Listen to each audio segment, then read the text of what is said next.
सीरानी में जो primary school जी इमारत ज़बून हाल बणिजी वई आहे। ॿारड़ा खुलियल आसमान हेठि तालीम पिराइण ते मजबूर आहिनि। प्राइमरी स्कूल पीर आलम शाह जी इमारतुनि बाद तबाह हाल थी वई आहे। ॻोठाणनि जो चवणो त स्कूल जी इमारत जा चापड़ करण सबबि केतिरा ई शागिर्द ज़ख़्मी थी चुका आहिनि। इन जो नोटिस वरितो वञे। सीरानी में जो प्राइमरी स्कूल जी इमारत ज़बून हाल थी वई आहे। ॿारड़ा खुलियल आसमान हेठि तालीम पिराइण ते मजबूर बणियल आहिनि। ॻोठाणनि जो चवणु आहे त प्राइमरी स्कूल पीर आलम शाह जी इमारत गुज़िरियल बरसातुनि बाद तबाह हाल थी वई आहे। स्कूल जी इमारत जा चापड़ किरण सबबि केतिरा ई शागिर्द ज़ख़्मी थी चुका आहिनि। इन जो नोटिस वरितो वञे। तफ़सील मालूम कयूं था शेरानी मां टाइम न्यूज़ जे रिपोर्टर शाहनवाज़ चावड़ो खां। शाहनवाज़, छा अपडेट्स आहिनि मां वटि?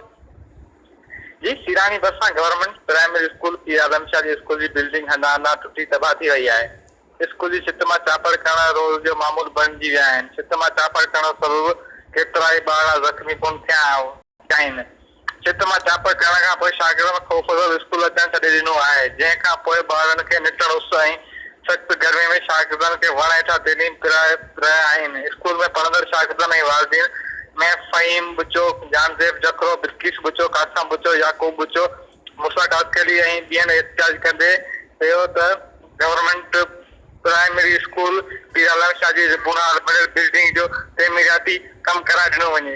जी, शाहनवाज़ चावड़ो, महिरबानी अपडेट करण जे लाइ।